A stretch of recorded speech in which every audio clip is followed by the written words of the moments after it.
Welcome to யாவரும் கேளீர். நான் உங்க பத்ரி பேசுறேன். இயக்குனர் பாரதி கண்ணன் அவர் நிறைய ஏராளமான படங்கள் எடுத்திருக்காரு. பக்தி படங்கள், திருநெல்வேலி படம், அதுக்கப்புறம் வடிவேல் வச்சு சூனாப்பான காமெடி உள்ள படம், இந்த மாதிரி படங்கள் எல்லாம் எடுத்தவர். அவர் தன்னுடைய சினிமா வாழ்க்கையை ஒரு விநியோகஸ்தரா துவங்கியவர். விநியோகஸ்தரா இருந்து அதுக்கப்புறம் தான் அவர் டைரக்டரா மாறினாரு.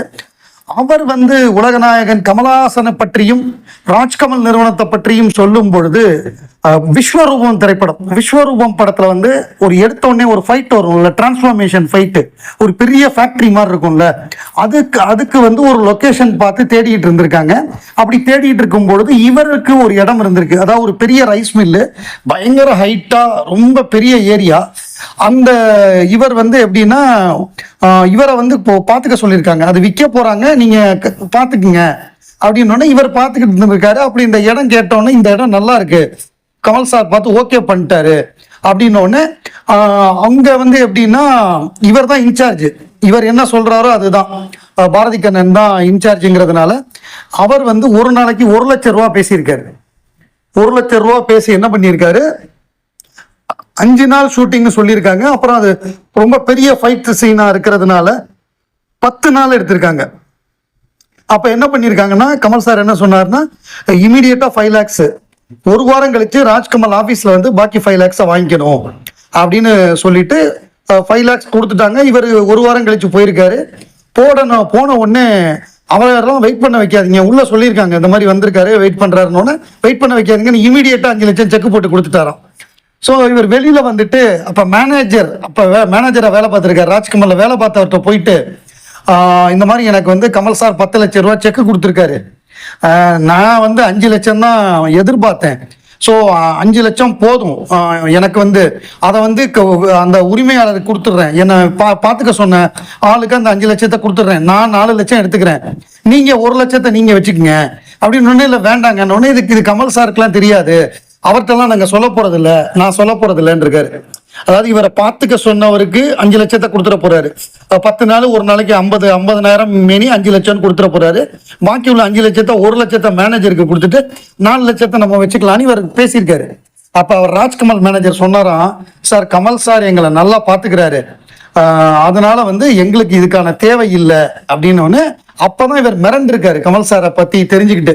எப்படின்னா, கமல் சார் ஒரு வேலைக்கு ஆள் எடுக்கிறப்ப என்ன பண்ணுவாராம், கூப்பிட்டு அவங்க ஃபேமிலியில எத்தனை மெம்பர் என்னன்னு தெரிஞ்சுக்குவாரு. தெரிஞ்சுக்கிட்டு இப்ப உங்களுக்கு நீங்க எவ்வளவு சம்பளம் எதிர்பார்க்குறீங்கன்னு கேட்பாராம். அவங்க என்ன பண்ண நினைப்பாங்க, நம்ம ஒரு 50,000 சொல்லுவோம், அப்பதான் அவங்க ஒரு 45 கொடுப்பாங்கங்கிற நினைப்புல 50,000 சொல்லுவாங்க.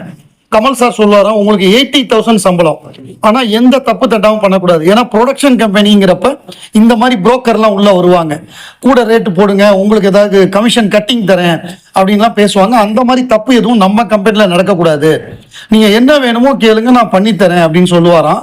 ஸோ அந்த மாதிரி அவர் அந்த ஸ்டாஃப் எல்லாம் பார்த்துக்கிறதுனால, ஒரு பே மாஸ்டரா இருக்கிறதுனால அவங்கெல்லாம் ஜென்யூனா இருக்காங்க அப்படின்னு சொல்றாங்க. ராஜ்கமலை பொறுத்தவரை எப்படின்னா, எதுவுமே அவர் ஃப்ரீயா பண்ணக்கூடாதுன்னு நினைப்பாரு. ஃப்ரீயானா நம்ம கிட்ட வேலை பார்க்குறவங்க நமக்கு யாராவது ஒருத்தர் ஒர்க் பண்ணா அதை ஃப்ரீயா பண்ணக்கூடாது. இதுக்கு 2 உதாரணங்கள் இருக்கு. ஒரு உதாரணம் என்ன அப்படின்னோம்னா, பார்த்தோம் அப்படின்னா, ஒன்று வேலை பார்த்ததுக்கு கரெக்டா கொண்டு போய் கொடுத்துடணும். இப்போ டெல்லி கணேஷ் ஒரு படத்துல ஒர்க் பண்ணியிருக்காரு, படம் ஷூட்டிங்லாம் முடிஞ்சு போச்சு, டப்பிங்லாம் முடிஞ்சிருச்சு. டப்பிங்க்கு முன்னாடி வாங்குறதுதான் வழக்கம் எல்லாரும். இவர் வாங்கல. அந்த சமயத்துல அவங்க மேனேஜர் இல்ல போல் இருக்கு, அவங்க கொடுக்கல. சாருஹாசன் என்ன பண்ணியிருக்காரு, கையில சம்பள செக்கோட வீட்டுக்கு வந்துட்டாராம். அவர் ஒரு மயிலாப்பூர்ல ஒரு வீட்டுல குடியிருந்திருக்காரு டெல்லி கணேஷ். அவர் வீட்டிலே கொண்டு செக் கொடுத்தாங்களாம். ஸோ அந்த மாதிரி ஒரு வெள்ளைக்காரன் கம்பெனி, நம்ம வேலை பார்த்தோம்னா அதுக்கு கரெக்டா பணத்தை கொடுத்துடணும், அவங்களுக்கு பாக்கி வைக்க கூடாதுங்கிற கம்பெனி. அதே மாதிரி ஒரு பத்திரிகையாளர், அவர் எப்படின்னா, அந்த கேபிள் டிவி காலத்துல கேபிள் டிவி சேனல்லாம் இருக்குல்ல, கேபிள் டிவி நெட்வொர்க், அந்த ஓனர்ஸ்லாம் அவங்க மூலமாக விருமாண்டி திரைப்படம் வந்த பொழுது அந்த விளம்பரம்லாம் போட சொல்லி அவர் மூலமா பண்ணாங்க. அப்ப அவர் காசுலாம் வேண்டாம், கமல் சார் எனக்கு இந்த ஆப்பர்ச்சுனிட்டி கொடுத்தாரு அப்படிங்கிற மாதிரி அவர் சொல்லியிருக்காரு.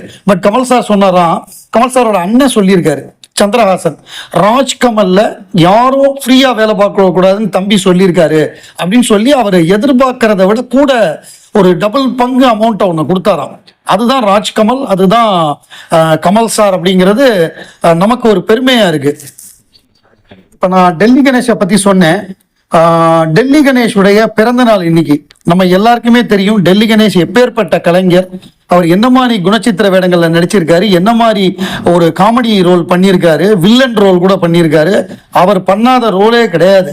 ஸோ கதாநாயகனாகவும் ஆரம்ப காலத்தில் நடிச்சிருக்காரு. அப்படிப்பட்டவர் அவர் வந்து ஒரு சம்பவம் சொன்னார், அது மறக்க முடியாத சம்பவம். மைக்கேல் மதன காமராஜில் நடந்தது. எப்படின்னா, அந்த காலகட்டத்தில் அவர் கொஞ்சம் ட்ரிங்க்ஸ் சாப்பிட்ற பழக்கம் இருந்திருக்கு அவருக்கு. அவர் வந்து சரக்க போட்டாரு. அடுத்த நாள் மைக்கேல் மதன காமராஜன் ஷூட்டிங் ஹேமமாலினி கல்யாண மண்டபத்தில். அப்போ கமல் சார் வந்து ஃபோன் பண்ணாராம். நைட்டு ஒரு 8:30 மணி அந்த ரேஞ்சில் ஃபோன் பண்ணியிருக்காரு. இவர் அப்போவே ஒரு ரவுண்டோ 2 ரவுண்டோ போட்டார் போல் இருக்கு. கமல் சார் ஃபோன் பண்ணி, நான் கமல்ஹாசன் பேசுகிறேன் அப்படின்னோடனே, இவருக்கு யாரா பேசுகிறா அப்படின்னோடனே, நான் கமல் பேசுகிறேன் அப்படின்னோடனே இவருக்கு அப்போ தான் தெரிஞ்சிருக்கு. இந்த மாதிரி நம்ம நாளைக்கு ஷூட்டிங் சொல்லியிருக்காங்களா உங்களுக்கு? ஆமாம் சார் சொல்லியிருக்காங்க. அதுல வந்து ஒரு மலையாள தமிழ் பேசணும், அதுக்கு நம்ம ரிஹர்சல் பார்ப்போமா, வரீங்களா, ஒரு 1/2 hour ரிஹர்சல் பார்த்துருவோமான்னு. இவர் என்ன பண்ணியிருக்காரு, இவர் வந்து சரக்கு போட்டாருன்னா வண்டி ஓட்ட மாட்டார், ட்ரிங்க் அண்ட் டிரைவ் பிரச்சனை ஆயிடுன்னு சொல்லிட்டு, சார் நான் மாமியாரை வந்து ரயில்வே ஸ்டேஷன்ல விட போயிட்டு இருக்கேன், நாளைக்கு காலையில அவங்க கேமராலாம் செட் பண்றதுக்குள்ள, லைட்லாம் செட் பண்றதுக்குள்ள நம்ம ரெடி பண்ணிடலாம் அப்படின்னு சொன்ன உடனே சரி ஓகே சார்னு போனை வச்சுட்டாராம். அதே மாதிரி அடுத்த நாள் காலையில அவங்க வந்து லைட்டிங்லாம் செட் பண்ணி ரெடி பண்றதுக்குள்ள இவங்க 2 பேரும் ஒரு, ஏன்னா இவருக்கும் மலையாளம் தெரியும், கமல் சாருக்கு மலையாளம் தெரியும், அழகா பேசி அந்த காட்சியை சமாளிச்சோன்னு சொல்லி டெல்லி கணேஷ் தன் அனுபவத்துல சொல்றாரு. அந்த மாபெரும் கலைஞனை அவரது பிறந்த நாள்ல நினைவு கூறுகிறோம்.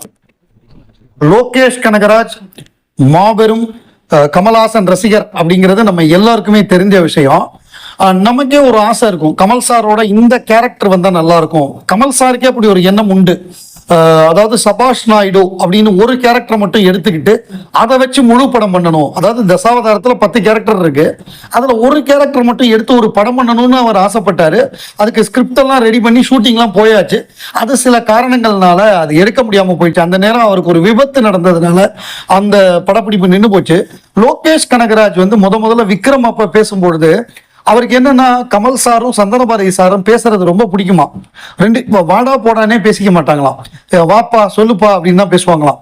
கமல் சார் யாரையுமே வாங்க எல்லாருமே வாங்க போங்கன்னு தான் கூப்பிடுவாரு, இவரை வாப்பா போப்பான்னு கூப்பிடுவாராம்.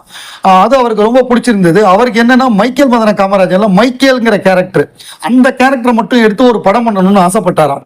பட் ஆனால் கமல் சார் லோகேஷ் கனகராஜ் சேரும் பொழுது அந்த ஐடியா வந்து போதுமானதா இல்லை, இன்னும் பெருசா பண்ணணும், தலைவருக்கு பண்றதை நம்ம பெரிய படமா பண்ணணும்னு ஆசைப்பட்டாராம்.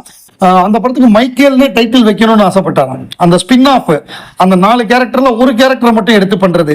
கமல் சார் ஏற்கனவே அந்த மைக்கேல் மதன காமராஜ்ல ஒரு கேரக்டரை வச்சு லண்டனில் காமேஸ்வரன் ஒரு கதை பிளான் பண்ணாரு.